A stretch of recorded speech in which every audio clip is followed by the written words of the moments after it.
Je suis née le 5 juillet 1804.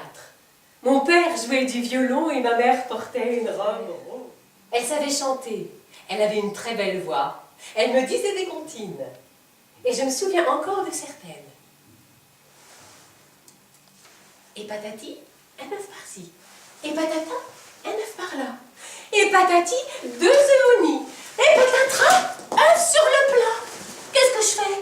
Je les mange ou je les mange pas? Si tu dis oui, confetti. Si tu dis non, cotillon. Si tu dis oui, accroupi. Si tu dis non, tourne en rond. Si tu ne dis ni oui ni non, accroupi, tourne en rond, confetti et cotillon. Que d'heures heureuses passées avec mes petites demoiselles. Je vais vous interpréter une fable de La Fontaine. J'ai choisi pour vous la grenouille qui veut se faire aussi grosse que le bœuf. J'avais aussi des plaisirs moins charmants.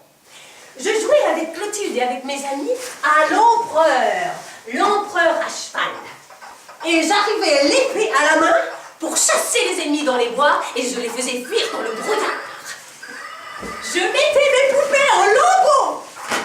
Et mon père, qui était pourtant militaire, disait à ma mère quand il arrivait: « Mais ma chère, ne voulez-vous pas nettoyer le champ de bataille de ces enfants?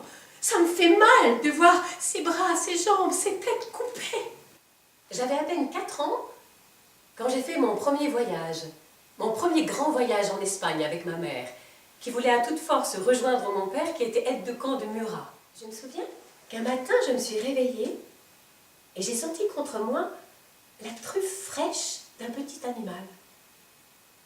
Mon père avait déposé un faon dans mon lit. J'ai fait la connaissance de quelqu'un que je ne connaissais pas du tout, mon demi-frère, Hippolyte. Nous avons tout de suite joué ensemble et il m'a appris à faire des pâtés à la crotte. Un jour, il a presque mis le feu à la maison.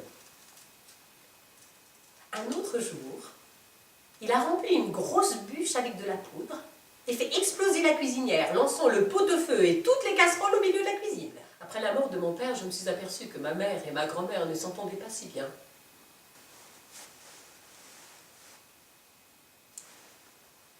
Et là, Manon, que faites-vous là? Qu'est-ce que c'est que ces graines dans votre main? Ça n'est pas dans cette plate-bande-là qu'il faut les planter, mais de l'autre côté. Madame, c'est affreux, il y a un fantôme dans le couloir! Oh, madame, il est affreux, il a des joues grosses comme des citrouilles! Ah, il y a un fantôme dans le couloir! Au secours! Ah non, les plaisirs de l'enfance! Elle nous frappait tous! La sonnette, c'est une grande corde, plutôt fine, garnie de crins, au bout desquels on fait des nœuds coulants pour attraper les petits oiseaux pendant l'hiver. Après la chasse, venait le triage. On mettait d'un côté les oiseaux de moindre importance, de l'autre les alouettes. On gardait ce qu'il nous fallait pour le dimanche, et un enfant allait vendre le reste au village. Après quoi, je distribuais l'argent entre tous. Un autre des plaisirs de l'hiver, c'était les contes à la veillée. On raconte qu'après une chasse, un vieux garde s'était planté au milieu d'un carrefour et faisait des gestes bizarres. Et à 12 ans, j'ai commencé à écrire mon premier roman, Corambé. Écoutez, 1000 voix d'oiseaux s'élèvent. J'ai toujours aimé ce pays, cette nature, ce silence.